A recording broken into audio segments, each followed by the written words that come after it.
الحمد لله الذي أحيانا بعدما أماتنا وإليه النشور. أصلحنا وأصلح الملك لله والحمد لله لا شريك له لا إله إلا هو وإليه النشور. والصلاة والسلام على حبيبنا المصطفى محمد رسول الله صلى الله عليه وسلم. أشهد أن لا إله إلا الله وحده لا شريك له وأشهد أن محمدا عبده ورسوله الذي لا نبي بعده لا يوم القيامة بعد. Bapak Ibu hadirin wal hadirat yang dirahmati oleh Allah Subhanahu wa taala, alhamdulillah kita bersyukur kepada Allah Subhanahu wa taala. Pada hari ini Allah berikan kepada kita kesempatan untuk hidup setelah tadi malam Allah matikan kita sebentar dalam tidur kita, dan kepadanya lah kita akan kembali seluruhnya. Salawat beserta salam kepada kekasih kita yaitu Rasulullah Muhammad sallallahu alaihi wasallam. Allahumma shalli wa sallim wa barik alaihi. Semoga dengan senantiasa kita memperbanyak salawat kepadanya semakin menguatkan kecintaan kita kepada Rasulullah sallallahu alaihi wasallam, dan kelak di akhirat kita akan bertemu dengan Rasulullah sallallahu alaihi wasallam. Amin. Bapak Ibu yang dirahmati oleh Allah Subhanahu wa taala, materi kita tentang bab wudu. Bab wudu ya. Nah, ini wudu sudah insyaallah kita semua sudah bisa insyaallah. Ya. Paling tidak ini mengulang haji ya, Bapak Ibu ya. Yang pertama adalah wudu. Ya, wudu ini dalilnya dari Al-Quran dan Sunnah Nabi Sallallahu Alaihi Wasallam. Ya, kalau firman Allah di dalam surah Al-Maidah ayat 6, ya, di mana Allah Subhanahu Wa Taala berfirman, A'udzu billahi minasyaitonir rajim. Ya ayyuhalladzina amanu idza qumtum ilas shalah faghsilu wujuhakum wa aydiyakum ilal marafiq wamsahu bi ru'usikum wa arjulakum ilal ka'bayn, ila akhir ayat. Yang artinya, wahai orang-orang yang beriman, jika engkau ingin melaksanakan sholat, maka basuhlah ya wajah kalian dan tangan-tangan kalian sampai siku, ya, dan usaplah kepala kalian dan kaki-kaki kalian sampai mata kaki. Nah, ini dasar Al-Qurannya. Kemudian dasar daripada hadis Nabi sallallahu alaihi wasallam, kata Nabi, la yaqbalullahu ahadikum salatahu idza ahdatha hatta yatawadda. Allah tidak akan menerima salat salah seorang di antara kalian ketika dia berhadas sampai kemudian dia berwudu. Nah, gitu ya. Nah, ini dalilnya. Kemudian yang ketiga dalilnya adalah ijma' para ulama sepakat bahwa ya, wudu ini dilakukan oleh Rasulullah Sallallahu Alaihi Wasallam dan menjadi sebuah kewajiban. Bapak Ibu yang dirahmati oleh Allah Subhanahu Wa Taala, kemudian manfaat daripada wudu. Ya, yang pertama bersih ya Bapak Ibu, dengan berwudu bersih, mengajarkan kepada kita untuk memperhatikan kesucian.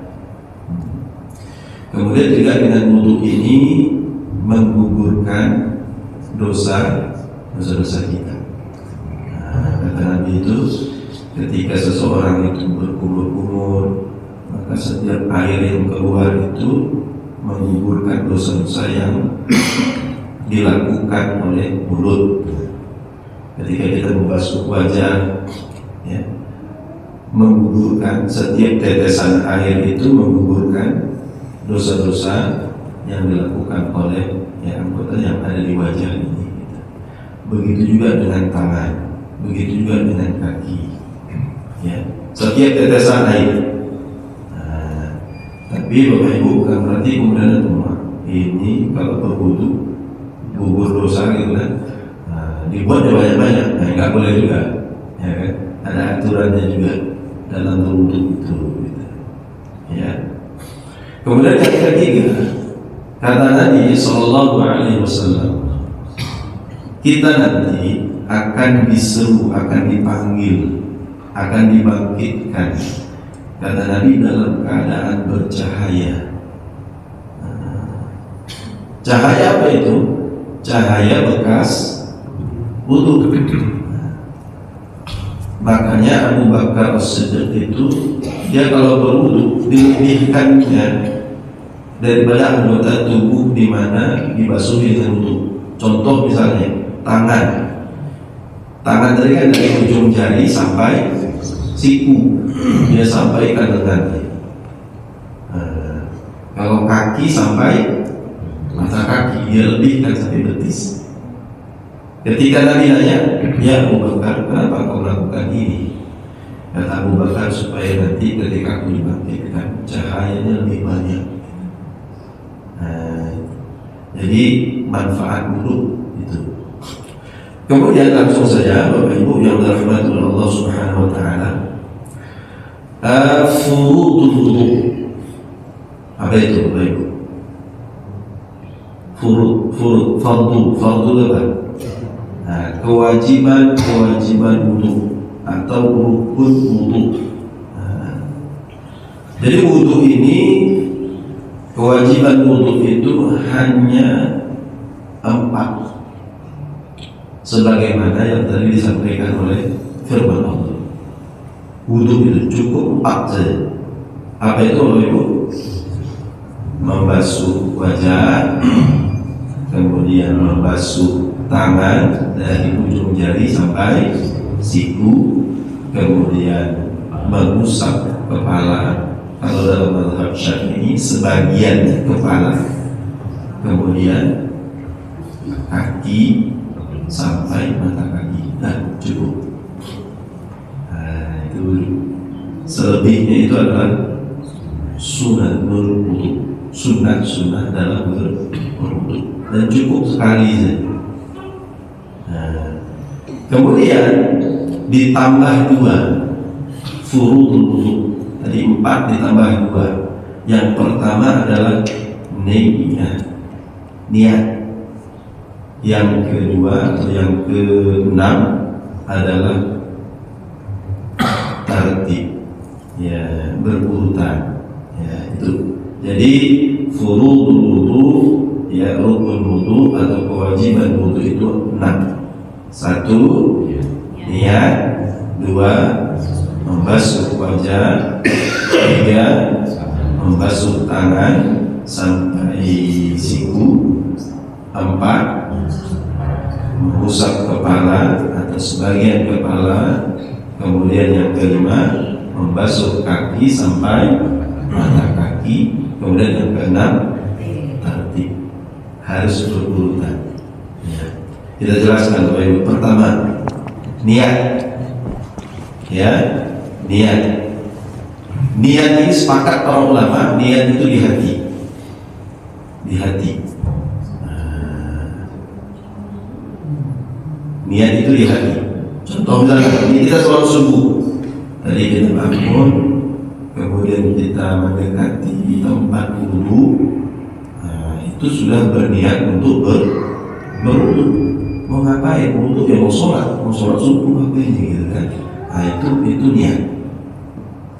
Tapi dalam mazhab Syafi'i itu disunahkan talaffuz bin niyyah. Disunahkan melafazkan niat. Untuk apa itu? Untuk mentakid, untuk menguatkan niat di hati. Itu niat. Jadi sebenarnya melafazkan niat itu tidak semua kewajiban, tapi sunnah untuk ya melafazkannya. Ini dalam mazhab Syafi'i. Tapi tidak dilafazkan sudah cukup. Kenapa? Karena ini supaya jelas. Ya, kata mazhab Syafi'i itu jelas bahwa kita ini perlu mengapain. Ya, mau sholat, ya kan, mau baca Quran, ya, dan lain sebagainya. Dan di mana letaknya niat itu? Kalau dalam mazhab Syafi'i, ya, dalam mazhab Syafi'i, letak niat itu adalah ketika awal kita berwudu, awal rukunnya tadi, ya. Di mana itu Ibu? Ketika ingin membasuh wajah, bukan apa gitu kan, dulu namanya itu al-wudu'a dan raf'ul hadathi, baru cuci tangan gitu. Jadi berbarengan ketika mau cuci wajah itu, disitulah melafazkan niat atau memasang niat pada saat itu. Niat ini penting, ya, karena kalau kita tidak berniat maka tidak akan diterima oleh Allah Subhanahu wa taala. Kata Nabi, innamal a'malu binniyat. Sesungguhnya amal itu tergantung kepada niat. Kemudian berikutnya adalah membasuh wajah. Mana area wajah itu? Ya, area wajah itu kata para ulama adalah kalau dari atas ke bawah itu di mana diawali dengan tumbuhnya kebiasaannya. Kan ada juga orang yang botak ya, nggak ada rambutnya gitu. Ya, secara umum manusia di mana tumbuh awalnya rambut kepala. Ini bisa kita rasakan ya, Bapak Ibu ya. Sampai kemudian dagu, rahang ya. Ini batas wajah. Kemudian kalau secara samping itu antara telinga ke daun telinga. Walaupun ini nanti ada perbedaan pendapat apakah ini kan diselingi dengan jambang, tapi dalam mazhab Syafi'i itu mengatakan bahwa dari telinga ini sampai ke telinga. Terus gimana kalau misalnya yang punya jenggot? Jenggotnya di sini ya. Ya. Kalau dalam mazhab Syafi'i, kalau jenggotnya tebal, ya, tak harus sampai kemudian mengenai kulitnya, cukup jenggot itu saja basah. Tapi kalau kayak saya ini jenggotnya tipis, ini wajib nih harus menyelah-nyelahnya sampai kemudian kena, ya, kena kemudian kulitnya. Ini ya, Ibu ya, Ibu ada jenggot ya. Itu wajah. Dan ini penting ya Bapak Ibu ya, harus kita tahu. Kemudian kenapa? Karena kata Nabi itu, kalau ada satu bagian, ya, bagian tempat wudhu ini tidak terkena dengan air wudhu sebesar kuku saja, maka Allah tidak akan melihat daripada sholatnya, wudhunya, nggak sah. Maka ini penting, ukuran-ukuran ini. Itu berapa? Ini wajah. Kemudian berikutnya adalah tangannya. Tangan, ya, itu dari ujung jari sampai kemudian siku. Ya, ini sudah mana yang lebih afdal? Ya, dari ujung apa ke siku, dari siku apa ke ujung jari. Lebih afdal itu sesuai dengan teks ayat. Wa aydiyakum ilal marafiq. Ila itu ke arahnya, ya, dari tangan sampai kemudian siku. Maka lebih afdal itu, ya, kita mengambil wudhu ketika membasuh tangan itu dari hina. Terus kalau dari siku ke atas tetap juga sah, boleh, tapi lebih afdal dari ujung jari sampai siku. Hikmahnya Bapak Ibu, kalau kita dari atas ini, yang lengket-lengket di bulu-bulu ini, itu akan mudah rontok ya, hilang.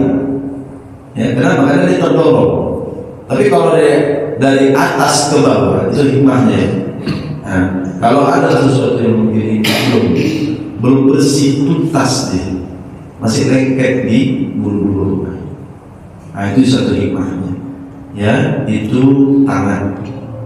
Ya, Bapak Ibu yang dirahmati Allah Subhanahu wa taala, makna daripada ghusl, mencuci itu, ghusl itu, membasuh itu, kalau dalam bahasa Arabnya diterjemahkan jarayanul ma.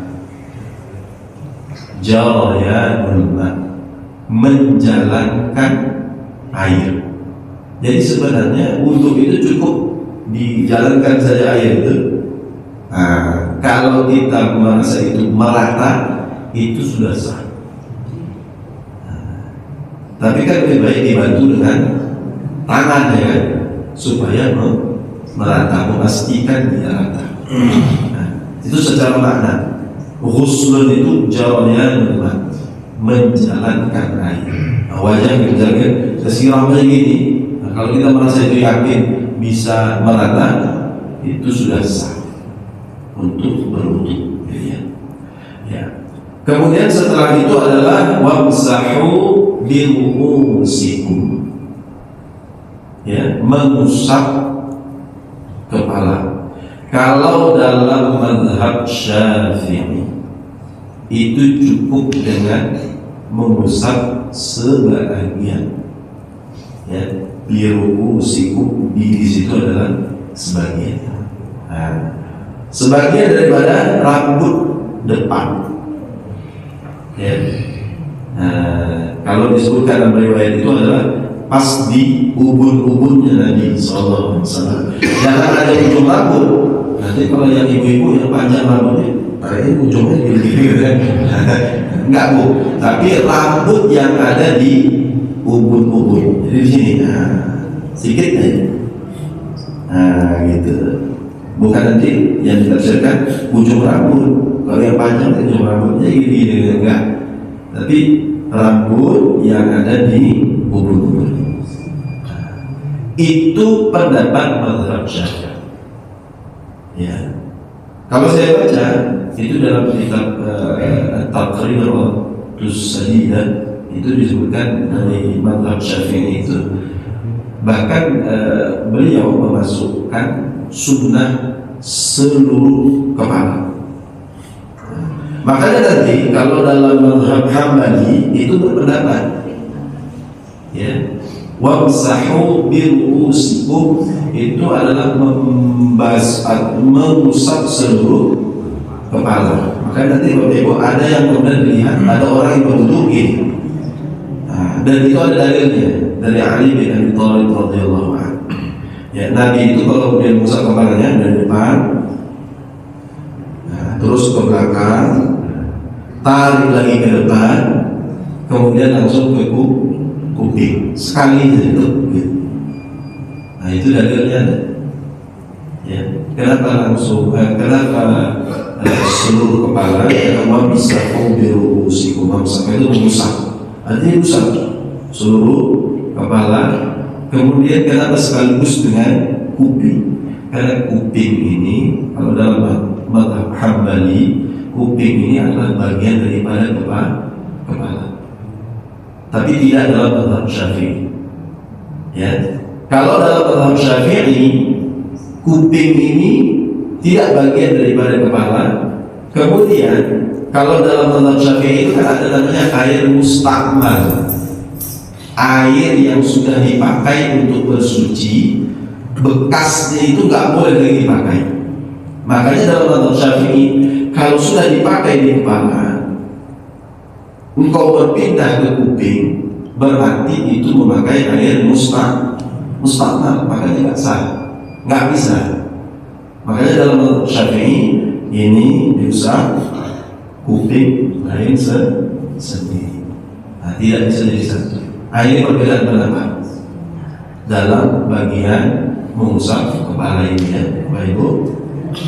Nah itu kalau mazhab Syafi'i hanya sebagian saja. Oke ya. Nah, langsung kemudian berikutnya adalah kaki ya, kaki dari ujung jari sampai ke mata kaki ya. Nah ini. Kemudian setelah itu yang keenam rukunnya adalah tertib, harus berurutan. Nggak bisa kemudian kita kayak shower gitu kan, udah hapus kan aja wudhunya gitu kan, kan basah juga ada semua ini, nggak bisa, nggak bisa. Atau kalau renang gitu kan, ya kan, saat aku mau wudhu mengangkat hadas kecil, ya, karena Allah Taala jemur buah gitu kan, udah naik gitu kan, udah sah wudhu kan, semua juga basah ya, nggak bisa, ya, harus ditertib, harus berurutan, ya. Ya bisa saja kita berwudu di shower misalnya, tapi sampai di shower itu ya ditertib gitu kan, dengan wajah dulu itu cuci, kemudian tangan, kepala, kemudian kaki. Nah, ketika di shower atau di dalam kolam renang juga boleh, ya kan, atau di sungai atau di laut dan sebagainya, harus ditertib. Ya, kalau tidak tertib, ya maka tidak sah dalam berwudu. Ini furudul wudu, wajib, ya, kewajiban dalam berwudu hanya 6, Bapak Ibu yang dirahmati Allah Subhanahu wa Ta'ala. Langsung saja yang kedua adalah sunnahul wudu, ya, sunnah dalam berwudu. Ya, pertama Bapak Ibu yang dirahmati Allah Subhanahu wa Ta'ala, sunnah dalam wudu itu yang pertama ini banyak ya, kita sampaikan hanya beberapa saja ya. Salah satunya adalah yang pertama disunnahkan membaca al-basmalah. Kita ini mendengar kata sunnah itu jangan sunnah sepele. Nah, kita berupaya untuk melaksanakannya ya Bapak Ibu. Sunnah pertama adalah membaca al-basmalah. Ya, Bismillahirrahmanirrahim sebelum berwudu, gitu ya. Kemudian yang kedua adalah bahkan kalau dalam mazhab Syafi'i itu bisa diawali dengan ta'awudz, a'udzubillahi minasyaitonir rajim, Bismillahirrahmanirrahim. Tapi dalil yang paling kuat itu adalah Nabi mengucapkan basmalah sebelum berwudu. Kemudian berikutnya adalah membasuh telapak tangan, cuci, gitu kan? Nah, kenapa? Karena kita nggak tahu dari megang apa, apalagi kalau kita bangun tidur, ya kan? Kata Nabi SAW itu, jika salah seorang di antara kalian istaiqadha min naumihi, kalau dia bangun daripada tidurnya, hendaklah dia mencuci kedua tangan, karena dia nggak tahu ya di mana tadi malam tangannya itu berjalan gitu ya Pak ya, maka cuci, cuci kedua tangan dalam berwudu, itu sunnah ya. Kemudian setelah itu sunnahnya dalam berwudu ya adalah memasukkan air ke dalam mulut ya, yaitu berkumur-kumur ya. Kemudian sekaligus memasukkan air ke dalam hidung ya, itu menggunakan tangan kanan, kemudian mengeluarkannya dengan tangan kiri kalau dalam Syafi'i. Boleh juga dengan dua tangan masuk, dan tadi melakukannya sekaligus, masukkan air ke dalam mulut, kemudian sekali dan dihirup dan dikeluarkan. Ini sunnah ketika kita berwudu ya. Kemudian berikutnya adalah sunnah dalam berwudu diawali dengan siwak. Apa itu siwak? Bapak Ibu, sikat gigi ya, ini pernah kita singgung ya pada pertemuan sebelumnya. Siwak itu ya biasa kalau di sana itu adalah akar kayu awet ya. Itu siwak namanya. Ya. Tapi kata para ulama, siwak itu adalah segala sesuatu yang digunakan untuk membersihkan gigi. Kalau kita sekarang ya pakai odol, pakai sikat gigi, itu sunnah. Ya, kata Nabi, laula ya asyaqu an ummati la amartuhum bis-siwak 'inda al-wudu. Kalaulah tidak memberatkan bagi umatku, aku ingin memerintahkan kepada umatku itu bersiwak ketika berwudu. Ya, bersiwak. Siwak ini bisa sebelum berkumur-kumur, bisa juga setelah berkumur-kumur. Nah, ini boleh, di mana saja boleh. Yang tak boleh itu adalah ya setelah mencuci wajah. Nah, sebelum itu boleh. Ya. Kemudian berikutnya adalah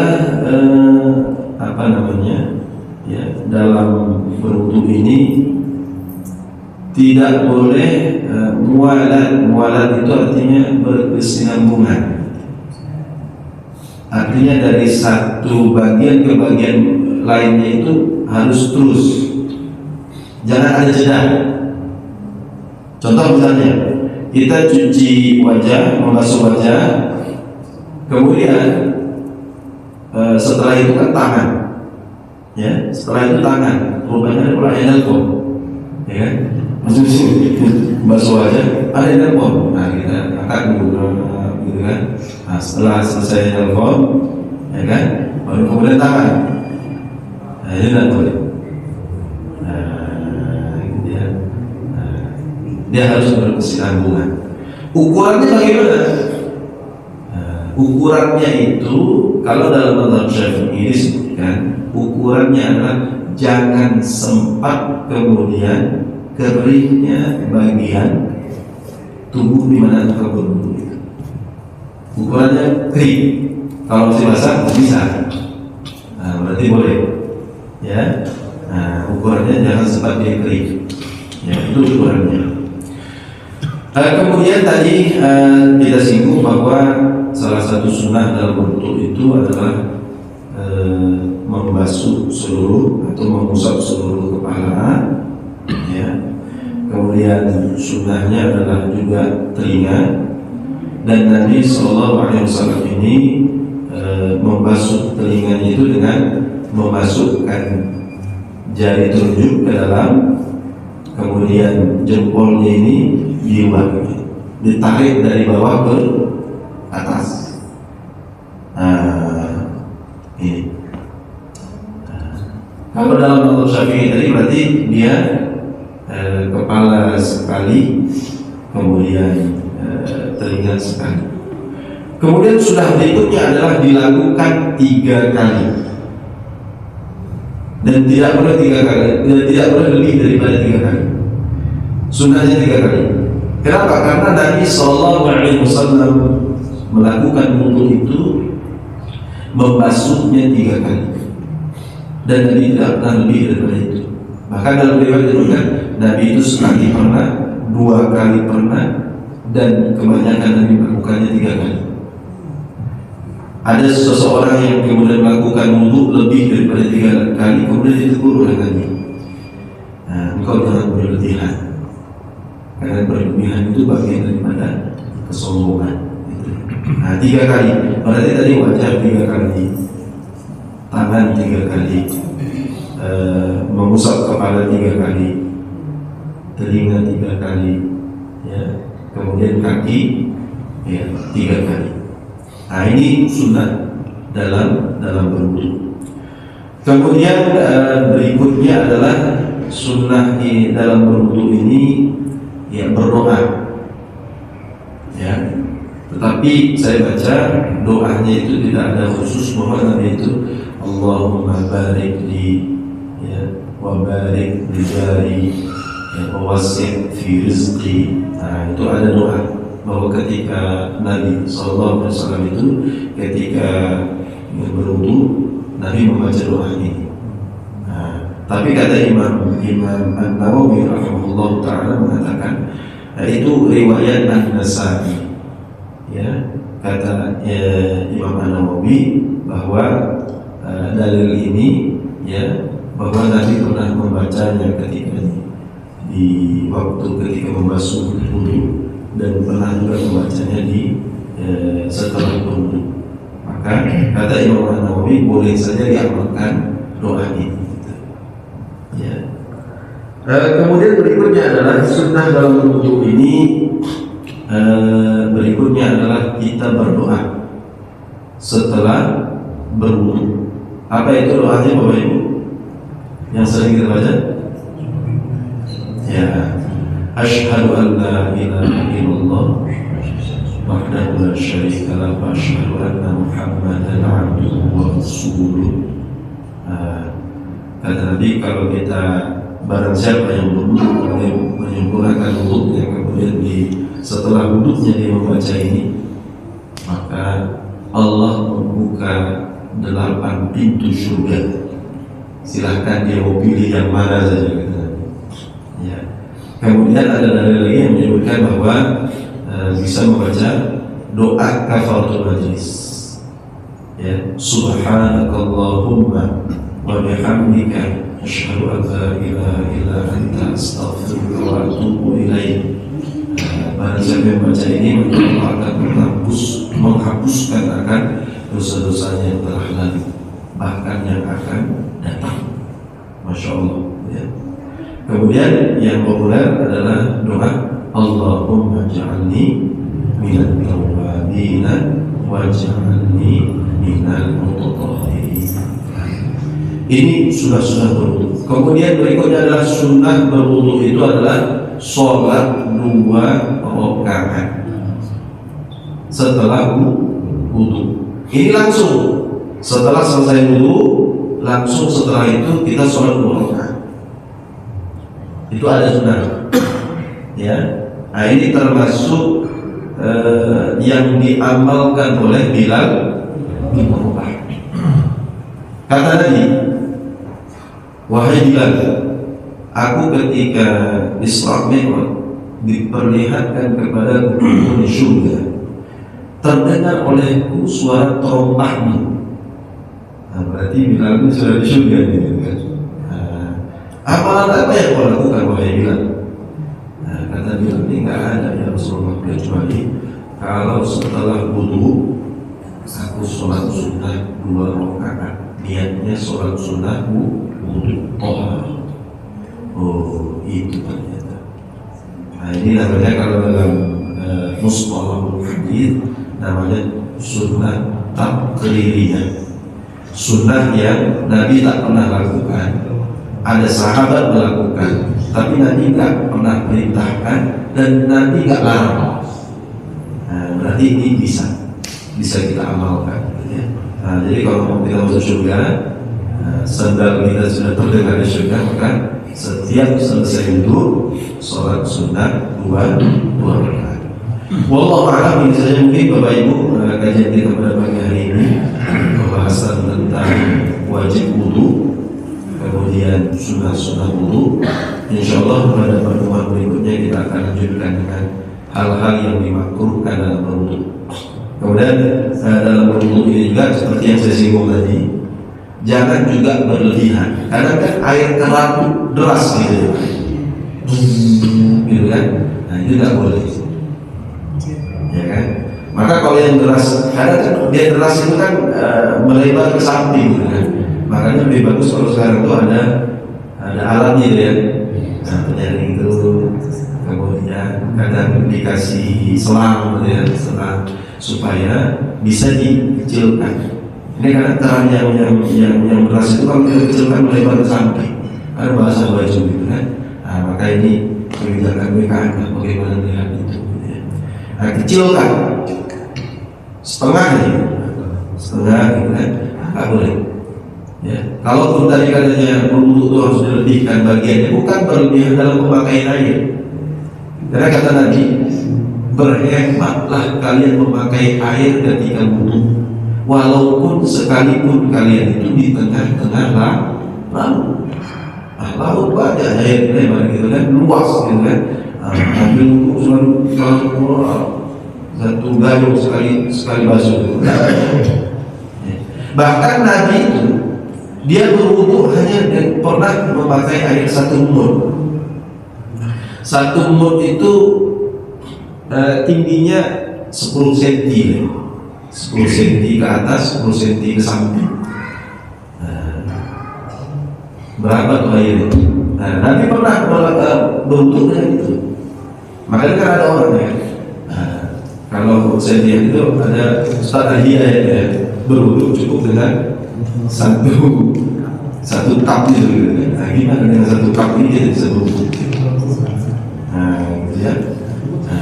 Artinya apa berwudu itu? Hemat-hematlah dalam pemakaian air. Tak boleh boros-boros dalam pemakaian air dalam berwudu. Wallahu a'lam. Ini saja mungkin. Semoga bermanfaat bagi kita semuanya. Assalamualaikum warahmatullahi wabarakatuh.